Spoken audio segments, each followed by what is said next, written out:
Fake talent को कैसे पहचाने, बातें करने वालों को नहीं बल्कि सच में मूल्य पैदा करने वालों को कैसे पहचाने, इसी पर अब हम बात करेंगे। इंटरव्यू में शानदार तरीके से बोलते हैं, रिज्यूमे भी बहुत जबरदस्त है, आत्मविश्वास देखकर तुरंत हायर कर लिया, लेकिन 3 महीने बाद पता चला कि टैलेंट से ज्यादा बात करने की आदत है। हर बिजनेस ओनर की जिंदगी में कम से कम एक बार तो ये गलती जरूर होती है। तो फेक टैलेंट को कैसे पहचाने? हेलो सभी को, मैं हूँ आपका नाग, सुमन टीवी बिजनेस का CEO। सबसे पहले एक बात याद रखिए, आत्मविश्वास का मतलब काबिलियत नहीं होता। अंग्रेजी में धारा प्रवाह बोलना मतलब काबिलियत नहीं है। प्रेजेंटेशन का मतलब परफॉर्मेंस नहीं होता। कुछ लोग अपनी सफलता के बारे में घंटों तक बात करते हैं, लेकिन जब उनसे पूछा जाता है कि ये नतीजे कैसे लाए, तो उनके पास कोई स्पष्ट जवाब नहीं होता। यहीं से असली टैलेंट सामने आता है। फेक टैलेंट को पहचानने के 5 संकेत हैं, जिनमें पहला है कि वे रिजल्ट से ज्यादा टाइटल्स के बारे में बात करते हैं। वे कहते हैं मैं मैनेजर हूँ, मैं टीम लीड हूँ, लेकिन जब पूछा जाता है कि आपके कारण क्या बदलाव आया, तो वे बता नहीं पाते। दूसरा, हर सफलता अपनी होती है, हर असफलता दूसरों की। वे कहते हैं मेरे कारण सब कुछ हुआ, समस्या उनकी वजह से आई। असली टैलेंट क्रेडिट बांटता है और जिम्मेदारी लेता है।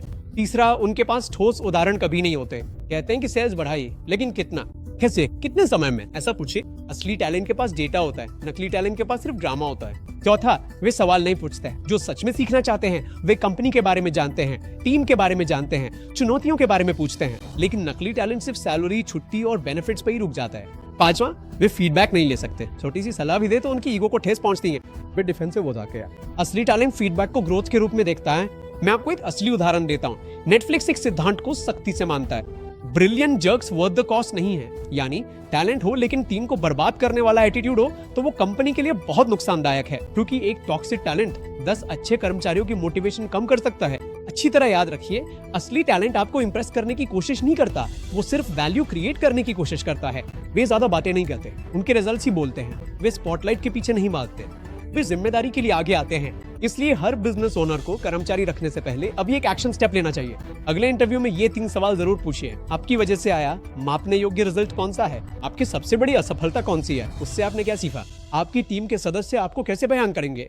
ऐसे ये 3 सवाल नकली आत्मविश्वास को हटाकर असली किरदार को सामने लाते हैं। इसलिए फिर से याद रखिए, सुंदर तरीके से बोलने वाले सभी लोग अच्छे परफॉर्मर नहीं होते।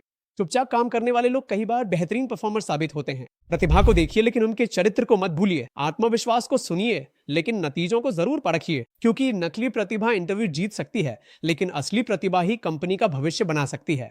हाँ या नहीं, नीचे कमेंट बॉक्स में पोस्ट करें। और अगर आप भी अपना बिजनेस अगले स्तर पर ले जाना चाहते हैं तो powerful business strategies, financial support ideas, marketing और ब्रांडिंग सपोर्ट के लिए अभी सुमन टीवी बिजनेस कम्युनिटी में ज्वाइन हो जाइए।